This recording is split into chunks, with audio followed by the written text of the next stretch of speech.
안녕하세요. 행복씨앗입니다. 오늘도 시장을 정리하면서 하루를 마무리하는 시간을 가져볼까 합니다. 오늘 우리 시장은 코스피도 코스닥도 하락 마감했습니다. 코스피는 0.79% 하락 마감했고, 그리고 코스닥은 1.45% 하락 마감했습니다. 코스피나 코스닥 둘 다 이렇게 개인 투자자들만 순매수 했는데, 이 매수는 그간 시장이 또 하락을 했기 때문에 저가 매수 들어온 것으로 추정해 볼 수가 있습니다. 오늘도 다른 날과 마찬가지로 이 외환시장을 좀 봐야 됩니다. 오늘 장 초반에 외환시장이 어떻게 출발했냐고 하면은 1399원으로 출발을 했습니다. 그래서 조금만 더 올라갔다 그러면 이제 3자에서 4자로 단위가 바뀌는 그런 날이었어요. 이 단위가 바뀐다는 것은 심리적으로 사람들한테 다가가는 게 전혀 다르겠죠. 외환시장이 이렇게 급박하게 돌아가다 보니까 지금 정부에서도 구두 개입을 하기 시작해봤습니다. 일단 우리 정부에서는 한미 통화 스와프에 대한 이야기를 해가지고 일단은 요 말이 일단 오고 난 다음에 시장이 좀 안정을 되찾은 것도 있습니다. 또 그리고 아직 추정입니다만은 노동 기사들을 보면은 외환 당국에서도 지금 개입을 했다. 구두 개입뿐만이 아니라 실제 개입을 돈을 투입해서 시장에 개입을 했다 이렇게 보는 그런 기사들도 있는데 어쨌든 간에 이 정부에서도 이 환율을 갖다가 좀 잡기 위해서 최선을 다하고 있습니다. 그런데 일각의 또 분석들을 보면은 그렇다 하더라도 통화스와프는 5월 달에 이야기가 돼야 되는 부분이고 이래 되면 당분간 1450원까지도 좀 밀어넣고 바라봐야 된다 이런 이야기도 있습니다. 여튼 이 외환시장이 저렇게 계속 불안하게 가면은 계속 물가에 대한 영향 또 금리에 대한 영향 이런 것에 대해서 또 생각하지 않을 수 없기 때문에 외환시장 또 그리고 우리가 외환 보유고 또 그리고 무역 수지 이런 것들 계속 우리가 모니터를 해야 됩니다. 그리고 오늘 우리 주식시장에 좀 긍정적인 영향을 줄 만한 이런 이야기도 있었죠. 지금 우리 퇴직연금 이 퇴직연금은 그러니까 우리나라에서 공적으로 만들어지는 덩치큰 돈 중에서 마지막이 아닐까 이렇게 생각하시면 됩니다. 그러니까 이게 이 주식 시장이잖아요. 그동안 이 국민연금이 엄청 커지면서 이 돈들이 우리 주식 시장으로 들어왔었어요. 그런데 최근에는 그 비중을 조금씩 줄여가고 있는 상황이고 또 연금 고갈에 대한 이야기가 계속 나오잖아요. 그러면 언젠가 그 돈을 갖다가 돌려주기 위해서 이 주식시장을 계속 이렇게 팔아가지고 나가야 되는 연금 그런 상황입니다. 근데 연금이라는 큰 수급 주체가 시장에서 빠지게 되면은 우리가 흥한다 망한다고 할 때 오전 시황에서도 정리되는 것처럼 흥하는 곳은 돈이 몰리는 곳이 흥하게 되고요. 돈이 빠져나가면 이게 망하게 되는 겁니다. 주식시장에서 돈이 빠져나가는다는데 누가 좋다고 그러겠습니까? 자, 그런데 이 국민연금의 빈자리를 갖다가 마련해 어떻게 대체할 만한 그 돈은 지금 퇴직연금이 이렇게 그 다음 타자 딱 준비를 하고 있죠. 사실상 이 국민연금, 퇴직연금 이거 두 개 다 빼버리면은 우리나라에 이만한 돈이 없다라고 보시면 됩니다. 그래서 그간 이렇게 퇴직연금을 시장에다가 유입을 시키려고 부단히 노력을 하긴 했습니다. 그런데 우리 국민들 사이에 주식은 굉장히 위험하다. 그래서 주식 투자 안 하는 게 낫다 해서 대부분 이 퇴직연금은 잠자고 있었죠. 은행에서 이자 수익에 만족하면서 그렇게 잠자고 있었는데 계속 그렇게 금융당국에서 놔둘 수 없기 때문에 이 디펄스 옵션이라고 해서 특별하게 지정하지 않으면 기본적으로 이 사람의 생애 주기에 맞게끔 이 젊을 때는 좀 공격적으로 투자하고 나이가 들면 좀 안정적으로 이렇게 투자하는 그간 이 퇴직연금 너무 안정에만 이렇게 지중이 됐었거든요. 일단 시간을 갖다 길게 바라보면 사실 주식시장도 나쁜 게 아닌데 워낙 우리 시장에서 인식이 나쁘다 보니까 사람들이 그렇게 한 거예요. 어쨌든 간에 이렇게 디폴트 옵션이 들어오면 그 도입이 되면은 10월달 다음 달부터인데 2024년에 최대 25조 원이 들어올 가능성이 있다 이렇게 이야기하거든요. 그런데 그뿐만이 아니라 예전에 이 퇴직연금에 대해서 한번 정리를 해드렸죠. 퇴직연금은 그 기금의 규모가 국민연금은 가다가 줄어들지만 퇴직연금은 상당 부분 이렇게 커질 수밖에 없어요. 그러면 이 돈들이 시장으로 들어오게 되면 국민연금도 안전하게 지금 탈출에 대한 생각을 해볼 수도 있고, 물론 연금 개혁하면 좀 상황이 또 바뀌니까 전략이 또 수정이 되겠지만은, 어쨌든 간에 이 퇴직연금이 시장으로 유입이 되면 시장 사이즈는 다시 커질 수가 있습니다. 시장 사이즈가 커진단 말은 우리가 보유한 주식 가격이 오른다 이 말입니다. 그래서 이런 걸 이제 퇴직연금이 본격적으로 들어오기 때문에 이미 주식을 들고 있는 입장에서는 수급적으로 이런 상황을 고려해 봤을 때 유리하다고 볼 수가 있겠죠. 또 그리고 우리 외국인 투자자들 2020년 기준으로 해서 한국에서 돈을 지금 많이 빼간 그런 상황입니다. 그런데 그 수급 공백이 다시는 이렇게 채워질 수 있다라는 그런 말씀 드렸잖아요.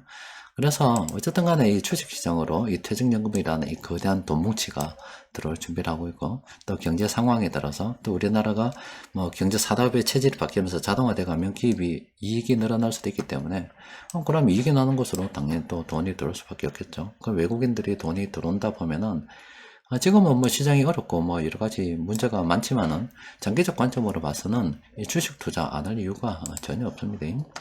자, 일단 시장 정리는 여기까지 하고, 오늘 우리 시장 수급을 좀 들여다보면은 시장 수급이 좋지 않았습니다. 개인들 빼고요. 다 팔아붙습니다. 다 팔았어요. 그런데 그 중에서 지금 최근에 이렇게 바닥권으로 분석되는 음식료, 요거는 관심을 가져봐야 된다고 말씀드렸죠. 요거는 좀 우리가 관심을 가져야 됩니다. 하여튼 오늘 수급이 좋지 않았던 거. 그 세력들이 공통적으로 매수한 종목은 이렇게 6개 종목이 있는데 별로 안 되니까 좀 살펴보도록 합니다. 일단 경동 나비엔 같은 경우는 이 단기적 관점에서 좀 상승할 수도 있다 이렇게 분석이 되고 있어요. 예전에도 이렇게 단기적 관점에서 상승할 수 있다라고 분석이 됐거든요. 그런데 지금도 이렇게 상승할 수 있다고 분석이 되는데, 요거는 아직까지는 좀 더 장기적 관점으로 보면 좀 더 기다려도 됩니다. 괜히 짧은 거 무거우려고 들어가다가 또 이 탈출을 못해가 힘들 수도 있기 때문에 일단은 단기적 관점으로 괜찮을 수도 있다. 그런데 내가 때마침 이 경동나비엔 때마침 잘 샀다 그러면 좀 오를 때 이렇게 정리하고 끊고 넣는 것도 괜찮겠죠. 모두 투어 같은 경우는 하나 투어도 마찬가지인데, 이거는 그 이전부터 이미 계속 감지가 됐었습니다. 이 세력들이 계속 매수하고 있는 거 이렇게 감지가 됐거든요. 또 변곡점 지표도 저 시기에 일어났었고, 지금 이 단기적인 상승이 좀 이어지고 있는데, 지금 들어가기에는 조금 무리가 있습니다. 이 종목도 아직 좀 더 이 변곡점, 그러니까 이 변화가 좀 더 있을 가능성이 있기 때문에 이 종목 관심이 있고 이미 이때 못 샀다 그러면 기다려야 되겠죠. 그뿐만이 아니라 뭐 비슷한 하나투어도 마찬가지입니다. 무림 PMP는 요거는 지금 현재 접근하기가 좀 곤란한 그런 상황입니다. 서울 반도체 같은 경우는 지금쯤은 이제 긍정적으로 한번 검토를 해볼 만한 그런 시점입니다. 요거는 연구를 좀 해볼 필요가 있겠습니다. 또 그리고 아이마켓 코리아 같은 경우는 기술적으로는 사실 뭐 괜찮죠. 이렇게 보면 뭐 여러분들께 뭐 기술 쪽 뭐 이야기할 때, 분석 이야기할 때 60일 이동 평균선 위에 이런 식으로 장대로 딱 이렇게 딱 세우는 이런 시점 있죠. 여기도 보면 이 변화가 많아요. 이 시점에. 그래서 여태는 뭐 괜찮다고 보통 긍정적으로 검토를 해볼 만한 시점이라고 이야기 드리는데, 그거는 좀 순발력 있는 사람들에 대한 이야기고, 요렇게 탐욕 지표가 이렇게 찍히고 나면은 이 이전과 이 이후를 구분을 해야 됩니다. 이쪽은 내가 순발력이 없다 그러면 아예 쳐다보지도 않는 게 좋습니다. 그리고 한미 반도체 같은 경우도 딱 넣어줘. 이걸 기준으로 해서 이쪽에 있죠. 봉사가 아닌 다음에 알 수 있습니다. 그러니까 이거는 쳐다보는 게 아니다. 자, 그리고 변곡점 지표를 통해서 좀 정리를 좀 해보면 지금 라이언 컴텍 같은 경우는 단기적으로 많이 올라서 이미 조심해라고 여러 번 경고를 주고 있죠. 네, 지금 조심해야 됩니다. 그리고 요 나머지 요 종목이 있잖아요. 요거는 관심을 가지고 연구를 좀 해볼 필요가 있겠습니다. 여튼 지금 외환시장, 특히 환율이 불안하다 보니까 이 정부에서 엄청 지금 신경을 쓸 수밖에 없는 그런 상황입니다. 그대로 놔두기가 힘든 상황이에요. 그런데 참 개입을 한다 해도 쉽게 해결되기는 좀 그렇죠. 일단은 다음 주가 되면 미국의 기준금리 인상이 있을 건데, 그때 뭐 0.75가 되던 뭐 1%가 오르던 참 어떻게 오르기만 하면 우리하고 이 금리 역전이 그냥 일어나는 거고, 아직은 달러가 지금 강한 그런 시장이고 달러에 대적할 만한 유로화도 없고, 또 그리고 뭐 중국도 돈도 없고 일본 돈도 없고 심지어 이 달러가 계속 유출이 되면서 달러 강세가 이어지고 있는데 미국에서 기준금리를 올렸는데 반대로 역행하는 국가가 있어요. 뭐 중국 같은 경우도 기준금리를 사실상 내렸잖아요. 근데 터키도 기준금리 내려버렸죠. 아르헨티나 같은 경우는 난리 나빴습니다. 이런 나라들은 돈을 갖다가 엄청 때려 풀어가지고 오히려 반대로 가다 보니까 이 물가가 엄청나게 올라서 국민들이 지금 고통을 받고 있는 그런 상황입니다. 여튼 이 외환시장에서 우리가 통제할 수 있는 부분이 아니다 이 말입니다. 이게 달러가 계속 저렇게 강세로 나아가는데 어쩌겠어요.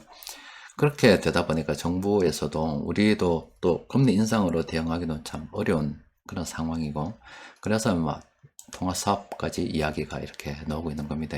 정부에서는 어떻게든 이 외환시장 좀 안정하려고, 또 오늘은 어쩌든가 이번 주만큼은 한 1400점 지켜야 되겠다, 이 위로 올라가게 하면 안 되겠다, 이렇게 강력한 의지를 보였는데, 뭐 통화 사업은 뭐 좀 시간이 좀 걸릴 거고, 그리고 지금 월요일 또 계속 시장이 열릴 거기 때문에 일단 뭐 환율은 정말로 시장에서 분석하는 대로 한 1450원까지도 일단 뭐 열어놔야 되지 않겠나, 이런 생각을 좀 해보기도 합니다. 일단 뭐 단기적으로는 뭐 시장이 좋은 게 아직은 별로 없는데 뭐 수급적인 상황, 여러 가지 상황을 고려해 봤을 때 장기적으로 보면은 뭐 계속 뭐 저는 괜찮다고 보고 있고, 저 역시 계속 뭐 많이는 아니지만, 왜 많이 매수하지 못하냐면 내일 모레 시장이 어떻게 될지 모르기 때문에 그냥 형편되는 대로 그냥 이 정도 사도 괜찮겠다, 없어도 된다. 또 순환매매에서 어차피 내가 주식에서 계좌에서 돈을 꺼내지 않기 때문에 그냥 차익 실현하고 난 다음에 남는 돈 쫙 나눠가지고 그냥 계속 삽니다. 계속 사 들어가고 있어요. 저는 물량을 모으는데 집중을 하고 있습니다. 시간이 흐르면 해결될 거로 믿기 때문에 뭐 저도 물량을 모으는 거지, 그런 확신이 없다 그러면 저도 물량을 모으고 있어요. 어쨌든 간에 일단 무리하면 안 돼요. 무리하면 안 되고 자신이 감당할 수 있는 것 선에서 뭐 주식이든 뭐 물량을 계속 모아가는 게 좋겠고, 끝으로 요거는 여러분들 좀 고민을 좀 해봐야 됩니다. 지금 레바논, 이것도 물가가 엄청난 나라잖아요.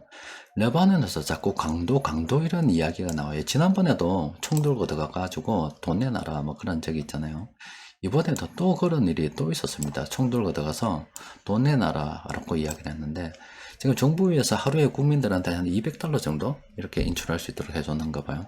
그러니까 내 돈이 은행에 아무리 많아도 하루에 찾아 쓸 수 있는 돈은 딱 문 잠가놓고 요만큼만 계속 찾아 써라, 뭐 이렇게 지금 이야기를 하고 있는데, 뭐 은행에서 지금 돈을 통제하고 있는 거죠. 그러니까 내 손을 떠난 돈은 내게 아닙니다. 또 그리고 뭐 5천만 원 이상 또 예금자 보호도 안 해주고, 그래서 이런 일이 통화가 약해지면, 그 사회가 불안전해지면 이렇게 이런 현상들이 생깁니다. 근데 지금은 저게 남의 나라 일이죠. 또 우리는 저런 일이 없을 거라고 뭐 생각을 하지만은 세상 일은 어쩔 수가 없습니다. 지금 아르헨티나도 그렇게 지금 공격을 받는 게, 물가로 인해서 참 어려워지는 게, 포퓰리즘의 대명사가 그 아르헨티나 아닙니까? 워낙 그 뭐 정부에서 빚내가지고 돈 찍어가지고 사람들한테 나눠주다 보니까 주던 걸 뺏으면은 국민들이 화난다니까. 제가 아르헨티나 막 데모하는 게, 옛날에는 돈 줬는데 이제 안 준다니까 불러가지고 왜 누구 마음대로 주니 안 주니 하냐고, 그거 안 줄라 그러면 주민 동의 받아라 뭐 이런 이야기를 하고 있거든요. 근데 기본적으로 정치인들은 포퓰리즘 합니다. 또 그리고 사람들은 공짜로 좀 좋아한다니까. 예전에 그런 거 있었죠. 우리나라에서도 코로나로 전 국민한테 돈 준다고, 돈 주면 자발적으로 뭐 또 내놔겠지 이랬는데 어디 갔노? 다 타서 붙죠. 그런 거 여러분 저 뉴스 본 적 있죠? 돈 준다 그러면 사람들이 다 가져가게 돼 있어요. 그렇게 기본적으로 이렇게 돈을 많이 풀 수밖에 없는 이 정치인들이, 그런 생각을 가진 정치인들이 많고, 국민들도 공작을 하면은 뭐 죽든 말든 어쩌든가 뭐 내일 어떻게 되더라도 오늘 땡기 싶고 쓰고 싶은 국민들이 많다 이 말이에요. 그게 다른 나라에만 있는 게 아니라 우리나라에도 엄청나게 많이 있습니다. 그러니까 열심히 노력해서 돈 번 사람하고 또 열심히 했는데 운이 나빴으면 여러 가지 이유로 안 된 사람들하고 비교를 하면서 대결 구도로 싸움까지 막 시켰잖아. 근데 어쨌든 간에 자꾸 우리나라 인구 구조를 봐서도 계속 노인들이 늘어날 수밖에 없는데, 노인들이 어디 가서 일하겠어요? 그 돈 준다 그러면 누가 되든 뭐 좌파가 되든 우파가 되든 돈은 계속 늘어날 수밖에 없다라고 보면, 결과적으로 우리나라도 앞으로 어떻게 될지 장담은 못하는 거예요.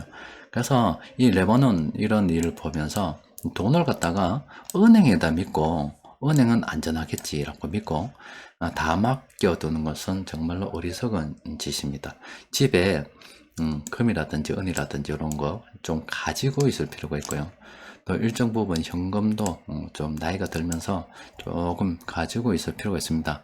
그래야 여러 가지 또 우리가 예상하지 못한 상황이 닥쳤을 때 우리가 그런 걸 좀 대비를 할 수가 있죠. 여러분은 나중에 지금은 뭐 돈을 모으는 단계라서 이런 걱정을 안 해도 되겠습니다만은 어느 정도 우리가 자금도 좀 커지고 결국에는 뻥 터지기 전에 우리가 차익 실현해서 나와야 될 겁니까?